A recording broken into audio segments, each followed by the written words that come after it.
When it comes to woodworking, there's a lot of tools out there. DeWalt, Bosch, Festool. In the past, I've really been more naive with Festool for the majority of my life. I've been doing woodworking since I was 3 years old. I grew up with brands like DeWalt, Makita, things like that. Festool is something I started using in the last couple of years. I bought the Rotex, which is probably one of the top tools I bought in the last 5 years. I use that all the time, and it's awesome. I also have one of their vacuum cleaners, and also I have their track saw, which is pretty cool to use from time to time, as you can tell by looking at the marks on the table. Today I'm going to do a review with you guys of the Carvex. I purchased it a little bit ago, and I've been using it a lot. I'm a firm believer if I'm going to give you a review of a tool, it's going to be something that I've actually had some time to work with and play with a little bit. So today, we're going to do this review. To start, let's unbox it. When you open it up, you're going to see several different things. One thing I like about Festool in general is they show you a lot of the features, how everything's supposed to be organized, accessories, things you might want to help better your experience and buy more from them ultimately, but it gives you a view of the other options that are out there. When you buy this system, it comes with 2 blades off the bat, so you don't have to buy the blades. They're about $25 or $30 for a 4-pack of them out here by me, and they seem pretty good. I haven't had any problems with the blades. It seems like you get a nice crisp cut with them.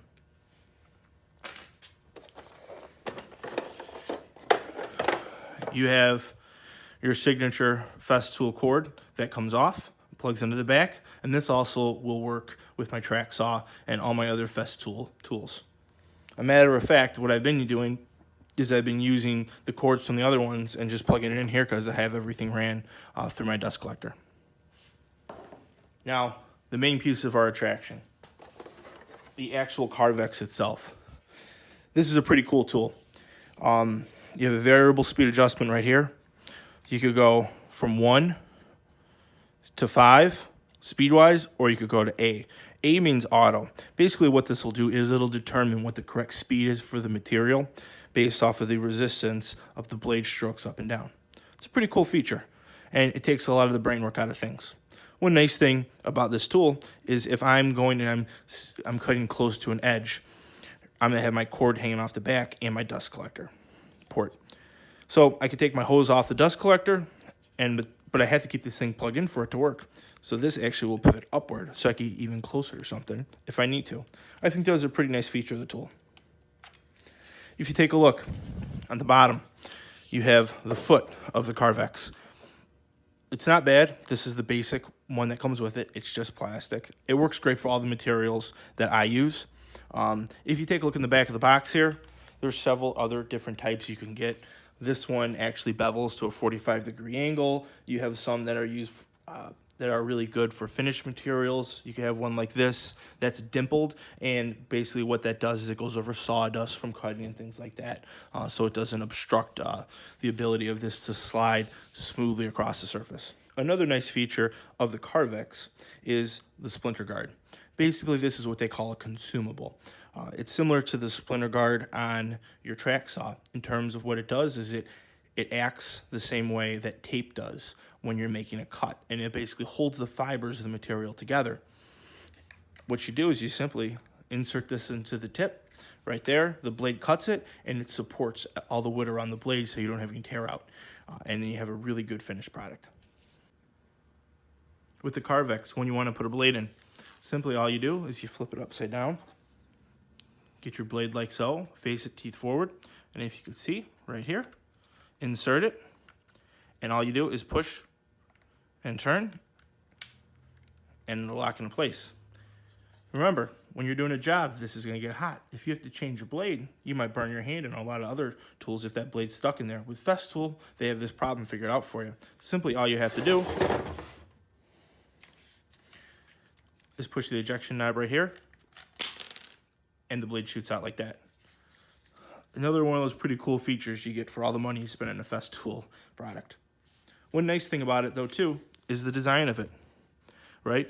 All I have to do when I'm cutting is I push down with my hand here, and I can pivot like that and make really detailed cuts. It's one of the cool features of the Festool Carvex. Another nice thing I'm a right-handed individual. But if you're left-handed, you have on and off switches here on the right side and the left side. So if you're right-handed or left-handed, this is the perfect tool for you. One nice feature of the carvex is the dust collection port right here. If you can look down the throat, you can see it gets all the way in here and here. What that means is you don't have that much sawdust build up. Another cool feature is to increase the suction. You have this top shroud right here. It actually comes down like so, and it'll shield everything. And what that means is all the dust that's picked up comes right out here. Nothing can come out the front. It actually gives a little tunnel to pull things through.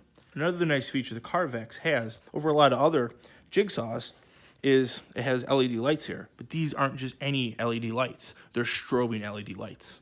The best way to explain the purpose of it will be think about a haunted house. Imagine when you go to a haunted house, when you have lights flashing real quick at you. What happens? It looks like someone's coming at you in slow motion, right? You see the glimpse, the quick glimpse every time it flashes, right? Basically what happens is with this light is you're doing the same thing. You're able to see that blade, and also it makes it look like it's in the same position all the time. It almost makes it look like the blade's not moving. And when you have that effect, it allows you to be more accurate with the carvex. So guys, that's the Festool carvex and how it works. All right, so that's my review on the Festool carvex.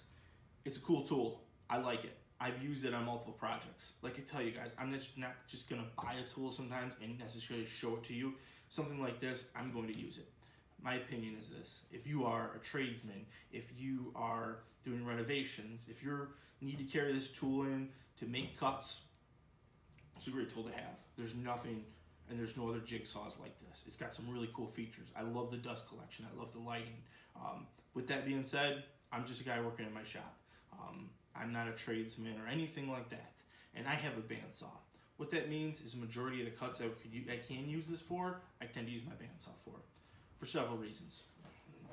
If you get this board, if I was going to cut this board with my jigsaw, I'd have to clamp down part of it and make the cut, right? Unclamp it, turn it, cut the other side, kind of a pain in the butt. If I'm going to use my bandsaw, like I have right over here, all I'm going to do is turn it on and feed it right through the blade. I'm not saying that the bandsaw will make all the cuts that a jigsaw will make, because you're going to need a jigsaw for some cuts, but the majority of them it does. With that being said, you know, in the past I've had just a cheap Skill brand jigsaw that worked more than great for me, but I was running into problems with tear out.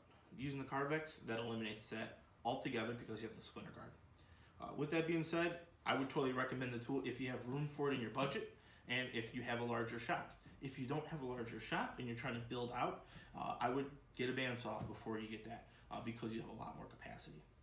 Either way, guys, I hope you enjoyed today's video. My goal is to get 1,000 subscribers in the next couple months. Right now, I'm about around the 400 mark. You watching this video really helps me, and if you're able to subscribe, that'll help me a lot more. Either way, guys, I'll see you soon, and stay safe out there.